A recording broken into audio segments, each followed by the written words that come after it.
이제 오늘은 사무엘상 19장 18절 말씀부터 24절까지 말씀 전하겠습니다. 여기서 이제 18절에 보니까 다윗이 도피하여 라마로 가서, 이 라마가 어디냐 그러면은 사무엘의 고향이죠. 사무엘의 고향. 사무엘의 고향이고 또 사무엘의 주무대로 갔습니다.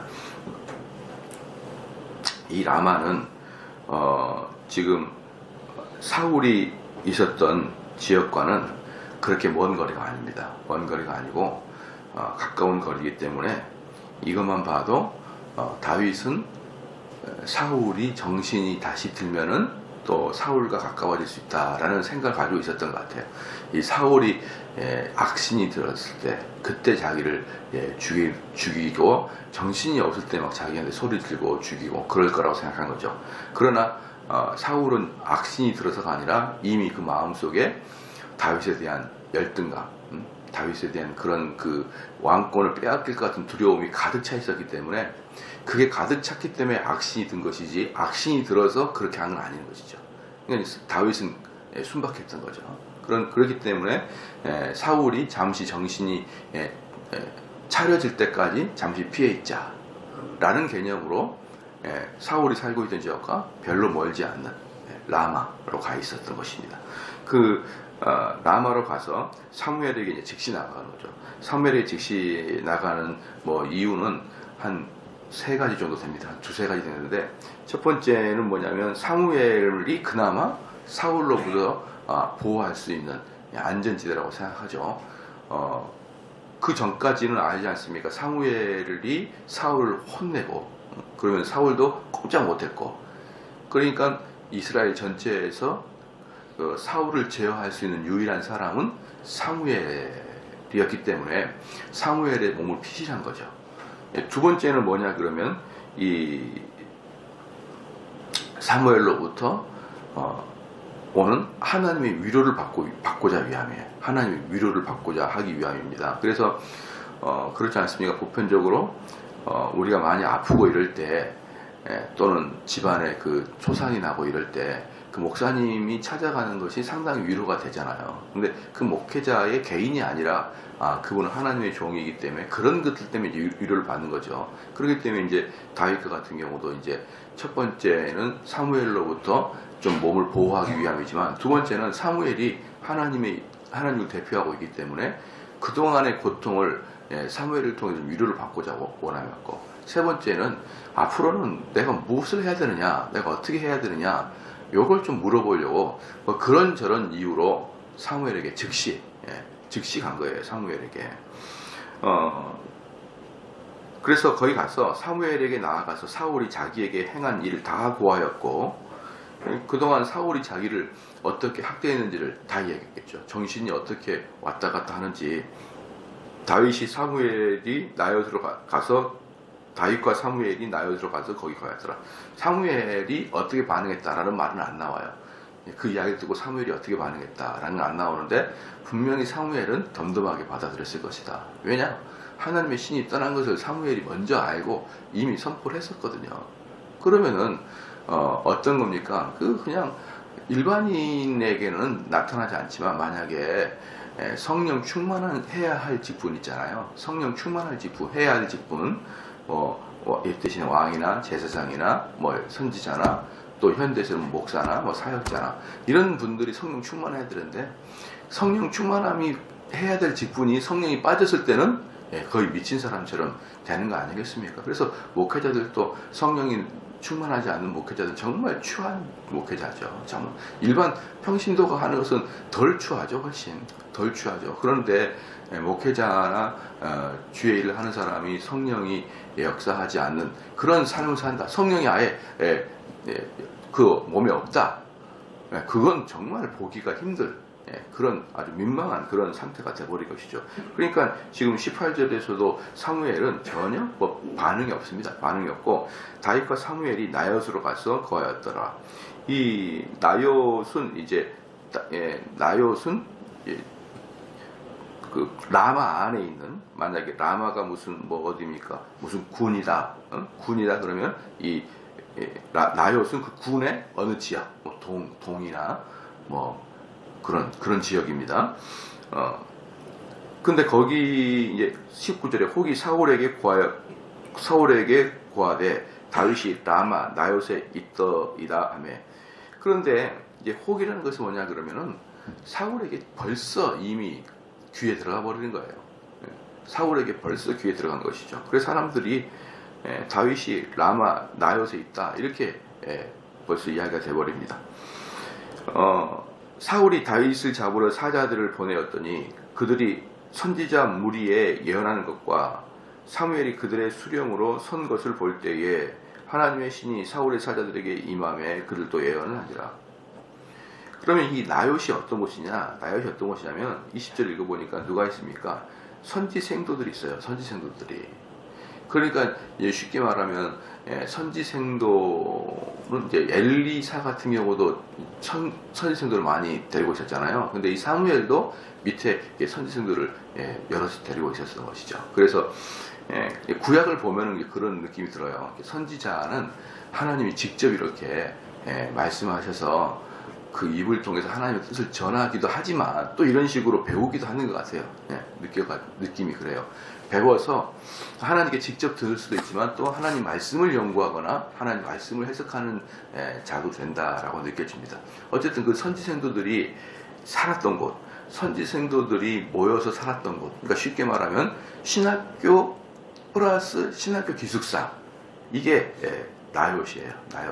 나요 지역에는 그 사무엘이 직접 가르치고 또 그들이 거기서 생활하고 그러는 곳이 나요시였습니다. 그러니까 지금 다윗은 그 한마디로 신학교 그리고 기숙사로 들어간 거예요. 그런데 거기 있는 것이 금세 다윗에게 이렇게 귀에 들어갔습니다. 그랬더니 이제 그 사람을 잡으려고 사울이 군대를 보낸 것이죠.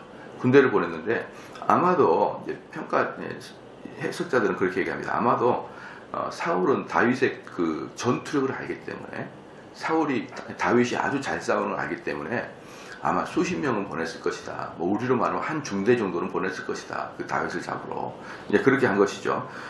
그러니까 사병만 수십 명이 아니라 뭐 한 중대 가면은 어떻습니까? 소대장군 몇 명 있고 중간 간부도 있잖아요. 이렇게 해가지고 갔을 것이다. 그렇게 이제 생각을 합니다. 그러니까 20절에 사울이 다윗을 잡으러 사자들을 보내었더니 그들이 선지자 무리에 예언한 것과 사무엘이 그들의 수령으로 선 것을 볼 때에 하나님의 신이 사울의 사자들에게 임함에 그들도 예언하니라. 근데 갑자기 이 병사들이 선지생도들과 사무엘과 다윗을 딱 보는 순간 자기가 이제 황홀경에 빠져버려요. 황홀경에. 그러니까 쉽게 말하면 구약의 선지자들은 예언을 할 때 황홀경에 빠고 그러지 않아요. 그러니까 황홀경이라는 것은 뭐냐면 자아를 잃어버리는 거예요. 자아가 잃어버리는 거예요. 자아가 없어지는 거예요. 그러니까 내가 아닌 뭐 제3의 신적 인물이 되는 거죠. 근데 원래 구약에서는 그렇게 선지자들이 예언하지 않습니다. 선지자들은 자기의 정신이 똑바르고 그리고 하나님의 계시를 그대로 전달해요. 근데 지금 여기 있는 애들은 황홀경에 빠져버려요. 자기가 무슨 말을 하는지도 모르고 자기가 어떤 상태인지 모르고 그냥 막 빠져있어서 그렇게 얘기합니다. 그래서 이제 이것은 아주 하나님께서 뭡니까? 이 군사들에게 하나님의 예언을 시키기 위함이 아니라 뭐예요? 다윗에게 손대지 말라는 경고를 하나님이 이런 식으로 이제 한 거예요. 경고를. 그렇죠? 그러니까 혹이 그것을 사울에게 고함해 사울이 다른 사자들을 보내고 여기서 이제 혹이 그것을 사울에게 고함해 이것은 뭐냐면 거기에 모든 사람들이 다 황홀경에 빠져 있던 건 아니라는 것이죠. 그 중에서 혹 몇 명은 이렇게 빠져 있지 않고 그것을 본 거예요. 그리고 그들이 가가지고 다시 사울에게 고하는 거예요. 아니 사람들이 지금 이렇게 완전히 혼비백산하고 완전히 뭐 정신이 없습니다. 그들도 뭐 선지생도들과 같이 황홀경에 빠져가지고 노래하고 춤춥시다. 이제 이때 당시에 선지자들이 어떻게 했냐면 노래를 통하여 그 계시도 했고, 그죠? 춤을 추면서 하나님의 계시를 전달하기도 했단 말이에요. 그때 선지자들이. 그러니까 여기서 이 군사들이 그 선지자가 똑같이 막 노래를 하고 춤을 추면서 빠져서 이렇게 이야기하는데 곧 진짜 선지자들은 정신이 바짝 차려져 있지만 얘네들은 완전히 황홀에 빠져가지고 정신을 잃고 있었던 것이죠. 근데 그 중에서 모두 다 그런 게 아니라 일부분의 사람들은 정신을 차리고 그들이 그렇게 하는 것을 사울에게 고한 거예요. 사울에게. 그럼 여기서 우리가 뭘 추측해 볼 수 있느냐 그러면은요, 황홀경에 빠져가지고 춤추고 뭐 정신을 잃을 것 같은 애들이 누구냐면은 그나마 간부들이다. 간부들. 간부들이고 밑에 부하들은 지켜볼 수밖에 없는 거죠.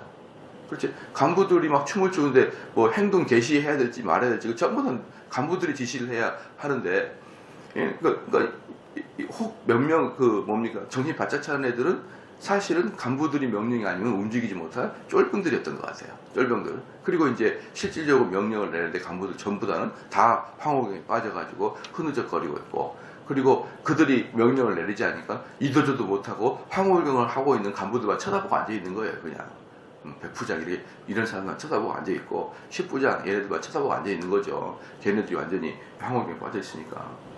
그러니까 얘네들이 가가지고 다윗을 잡아와야 되는데 그 생각은 전혀 안 하고 막 정신없이 그러고 있으니까, 21절에 혹이 그것을 사울에게 고하며 사울이 다른 사자들을 보내었더니 그들도 예언을 한 거로, 사울이 세 번째 다시 사자들을 보내었더니 그들도 예언하니라. 사울이 세 번의 중대를 보낸 거예요. 세 번의 중대를 보낼 때마다 그들은 황홀경에 빠져가지고 자기의 직분을 망각하고 거기서 막 춤을 추고 예언하고 그렇게 돼버린 것입니다. 여러분, 이 정도 되면 뭐 해야 됩니까? 사울은 아차 싶어야 돼요. 하나님의 살아계심에 대한 그 의식, 그리고 하나님이 다윗에게 이미 마음이 갔다라는 그 생각 때문에 마음을 포기할 수 있어야 되죠. 포기할 수 있어야 되는데, 참 사람이라는 게 그렇습니다. 한번 이렇게 화가 나고 또는 한번 욕망이 생겨지고 한번 자기의 계획에 뭔가 하고 싶어지면 끝내 그것을 해버려야, 내가 그것 때문에 죽든 심지어 내가 그것 때문에 지옥을 가든 고려하지 않고 그걸 해버리는 것이 인간의 속성인 것 같아요. 이미 마음에 한번 욕망이 딱 세워지면, 욕망이 세워지면 어떠한 어려움과 하나님의 심지어 나를 죽이겠다는 사인도 그 욕망을 제어하지 못하는 게 죄된 사람들의 습성인 것 같습니다. 여기서도 보니까 벌써 세 번째 가가지고 사람들이 황홀경에 빠져 예언하면 저 같으면 덜컥 겁이 나죠. 죄를 저지르려고 계획을 잡고 있는데 연달아서 이건 우연의 일치가 아니고 연달아서 똑같이 그렇게 이상한 일이 발생한다 그러면 왜 그렇지 않습니까? 우리가 만약에 내가 죄를 저지르려고, 오늘은 딱 죄를 저지르려고 딱 마음을 먹고 있는데 나가려고 하는데 천둥이 버버버버버 치는 거예요. 밖에 천둥이 저는 거, 아유 이렇게 무슨 일이나 또 뻥 치는 겁니다. 여러분, 그러면 우연의 일치라고 생각하죠. 그런 것들이 우리 죄의식을, 죄될 마음을 억제하기는 힘들어요. 만약에 또 죄를 지려고 나가려고 하는데 하는데 갑자기 이렇게 양치질하는데 치솔이 뚝 불러진다. 이게 무슨 뜻인가? 안 그러고 오래돼서 그러나 보다 이렇게 해가지고 또 새 치솔을 사용하지, 그런 걸로 우리는 하나님이 우리에게 사인하고 있다 이런 생각이 잘 안 들어요. 그런데 이거 같은 경우는 어때요? 세 차례를 아주 현격하게, 자연적이지 않고 초자연적인 현상이 세 번 연달아 일어났잖아요. 그러면은 조금이라도 하나님의 살아계심을 아는 자들은 벌써 딱 브레이크를 걸어야 되는 거예요. 그런데 사울은 그러지 않고 도리어 자기가 이제 안 되겠다, 내가 가야지 이러면서 22절에 이에 사울이 라마로 가서 세구에 있는 큰 우물에 이르러, 여기서 뭐냐면 세구가 어디냐 그러면 이 라마에 들어가기 전에 우리가 강원도 속초 가기 전에 대관령 이렇게 미시령 지나잖아요. 그 맨 위에, 그 동네에 들어가기 전에 맨 위에 그런 거 있잖아요. 그 령 그리는데 그런 개념이에요. 그러니까 라마로 들어가기 전에 위에 있고 평지고 라마로 들어가는 입구, 탁 처음에 그 지역을 바로 그 지역 이름이 세구인데, 이에 사울도 라마로 가서 세구에 있는 큰 우물에 이르러 물어 가로되 사무엘과 다윗이 어디 있느냐? 혹이 가로되 라마 나요스에 있나이다. 사울이 라마 나요스로 가니라. 하나님의 신이 그에게 임하니 그가 라마 나요스에 이르기까지 행하며 예언을 하였더니. 이 사람은, 이 사울은 하나님이 더 예민하게 미시령에서 내려오면서부터 예언하기 시작하고 내려오는 거예요. 이제 미시령에서 내려오면서부터 속초까지 가야 되는데, 그리고 어떤 일이 발생했냐, 그러니까 이게 하나님께서 사울을 더 강하게 막고 있는 거예요. 그렇죠? 점점점 강하게 막고 있는 것입니다. 그다음에 이제 이 사람도 예언하고, 그가 또 그 옷을 벗고 사무엘 앞에서 예언을 하며, 여기서 그가 옷을 벗고가 뭐냐 그러면, 사무엘이 옷을 발라당 다 벗었다는 거예요. 뭐 외투를 벗은 게 아니라 온 옷을 홀라당 다 벗었다는 거예요. 다 벗고 사무엘 앞에서 예언을 하며, 얼마나 이게 민망한 일입니까? 사무엘에서 예언하는데, 그것도 민망한데 종일 종야 누워서 이제 사무엘 앞에서 누워가지고 그냥 옷 다 벗고 누워가지고 술 취한 사람처럼 엉얼엉얼 앉아 있는 거예요. 종일 종야. 벌거벗은 몸으로 누웠었더라. 그러므로 속담에 이르기를 사울도 선지자 중에 있느냐 하니라. 뭡니까? 하나님께서 완벽하게 경고를 주잖아요. 사람이라는 게 옷을 벗기는 게 얼마나 추한 일이진데, 그렇죠? 왕이란 자가 옷을 벗기고, 그것도 하나님의 종 사무엘 앞에서 옷을 벗고, 그것도 종일 종야예요. 아침부터 저녁까지 누워가지고 술 취한 것처럼 흥얼흥얼 거리면은, 아이고, 웬만한 일반적인 상식 가진 사람은 부끄러워서 나오지도 못하죠. 이렇게 돼버리면은. 그런데 하나님이 사울을 이렇게 막아도 사울의 마음은 1%도 바뀌지 않습니다. 1%도 바뀌지 않아요. 그러니까 하나님이 이렇게 하실 때는 뭡니까? 하나님의 은혜죠. 사울, 너가 계속 가게 되면 너 엄청 두들겨 맞는다 라는 사인이고 경고죠. 그것은 하나님이 우리 인간을 위함이에요. 그런데 우리가 여기서 보듯이 그런 경고의 사인, 여러분 끝도 없이 그냥 해버리고 마는 것입니다. 해버리고 마는 거예요. 그렇기 때문에 참 우리 사람이라는 게 얼마나 어리석은 존재냐라는 걸 볼 수가 있어요. 그러니까 인간이라는 게 쫙 죄된 욕망이 한번 탁 우리의 마음에 딱 들어온다 그러면, 그 뜻을 정한다. 뜻을 정한다. 그 이제 20대 공부를 하는 자는 뜻을 정해야 됩니다. 뜻을 정하고, 내가 이 공부를 해서 무엇이 될 것인가, 내가 어떤 단계에 이를 것인가, 이런 뜻을 딱 정해야 돼요. 공부를 하는 사람들은. 근데 이제 그 뜻을 이룰 때까지 끝까지 이제 어떤 고난이 있어도 그 길을 가야 된다. 그게 이제 공부를 하는 사람의 시작할 때 마음가짐이다. 그러나 죄는 그런 마음가짐을 안 가져도 더 뜻이 확고하게 굳어지는 거예요. 그러니까 공부나 좋은 일들은 그 뜻을 마음에 새기고, 그 다음에 무슨 일이 있어도 내가 이 뜻을 꺾지 않고 불굴의 의지로 나아가리라. 공부는 그렇죠. 좋은 것은 그럽니다. 근데 죄는 아무리 안 지려고 그 뜻이 더 강하게 주어져요. 안 돼. 내가 그 죄를 저지르면 안 돼. 그러면 더 강해지고. 내 그 죄에서 탈피하가. 그러면 더 죄가 더 짙고. 이런 식의 죄는 아주 독특합니다. 어떤 것도 우리는요, 인간이라는 게 그 뭡니까?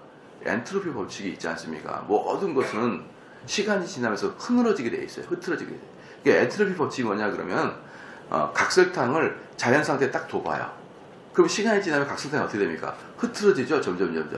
그 엔트로피를 역작용, 그러니까 흐트러진 설탕을 역작용해가지고 시간이 오래 있으면 흐트러진 것이 각설탕이 되는 경우는 자연현상이 없다 이거예요. 이게 엔트로피 법칙이에요. 엔트로피 법칙은 그렇게 반대로 작용하는 것은 없다. 이게 엔트로피 법칙이에요. 알겠죠? 예, 엔트로피, 연력학 제2법칙 중에 엔트로피 법칙. 그래서 자연현상은 항상 흐트러지게 되어 있다는 거예요. 여러분들도 어때요? 나이가 젊었을 때는 탁 배가 빼짝 말랐잖아요. 근데 나이가 들고 흐트러지잖아요. 이게 배가 이렇게 나오면서. 그러면 이제 역작용으로 나이가 들어서 거꾸로 지나면 여기 싹 들어가는 경우가 없어요. 이걸 들어가게 하려면 무조건 에너지가 들어가야 돼요.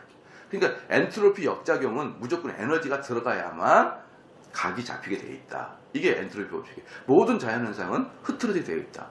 근데 죄된 욕심은 엔트로피 법칙이 역행이에요. 모든 게 시간이 지날수록 더 구체적이고 더 강해지고 그 뜻이 더욱더 선명해지고. 참 죄라는 게 무시무시합니다. 무시무시해요. 모든 인류에서 모든 인간이 가지고 있는 모든 성향 중에 죄된 성향만 엔트로피 역행을 하고 있는 거예요. 그러니 여러분, 이 죄가 얼마나 강한지를 여러분이 알아야 돼요.